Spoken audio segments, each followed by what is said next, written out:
আজকের ভিডিওটা একটু অন্য ধরনের। আমার বাড়ির মধ্যে যে কটা ঘর আছে, তার মধ্যে যেটা আমার সবথেকে পছন্দের ঘর এবং সেই ঘর সম্পর্কে কিছু আমি বলব।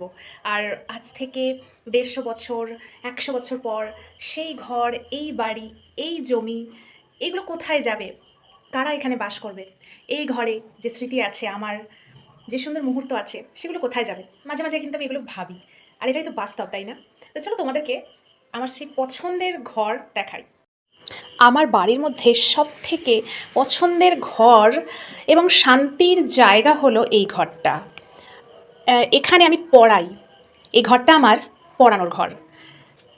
সেই সুন্দর, সুন্দর মুহূর্তগুলো এই ঘরের সাথে জড়িয়ে আছে এবং এই ঘরে যখন আমি বসি, তখন আলাদাই একটা ভালো লাগা থাকে। বাচ্চাগুলো সকালে আসে, বিকেলে আসে, দুপুরে আসে। যে সময়ে বাচ্চাগুলো আসে, সেই সময়ে এই ঘরটা গমগম করে। পরিবেশটা অন্য রকম হয়ে যায়। সুন্দর একটা পড়ার পরিবেশ সৃষ্টি হয়। আবার যখন তারা চলে যায়, এই ঘরটা আবার ফাঁকা হয়ে যায়, শূন্য হয়ে যায়। সবটাই আসলে সময়ের খেলা, তাই না?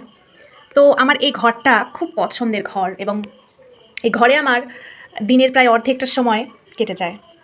যেটুকু সময় এই ঘরে আমি ওদের সাথে কাটাই, সেই সময়টা সত্যিই শান্তির, সত্যিই সুন্দর, সত্যি ভীষণ অন্যরকম। আজ থেকে ২০ বছর পর হয়তো ওরা অন্য কোথাও থাকবে, আমি অন্য কোথায় থাকবো। হয়তো এই ঘরে আর আমার থাকা হবে না। হয়তো আমি অন্য কোথাও চলে যাব। আর ১০০ বছর, ১৫০ বছর পর তো এই বাড়িটাই কোথায়, মানে কে থাকবে, কোথায় যাবে, কি হবে, এই ঘরে আবার নতুন কারোর বসবাস হবে। সত্যি সবকিছু সময়ের খেলা, তাই না?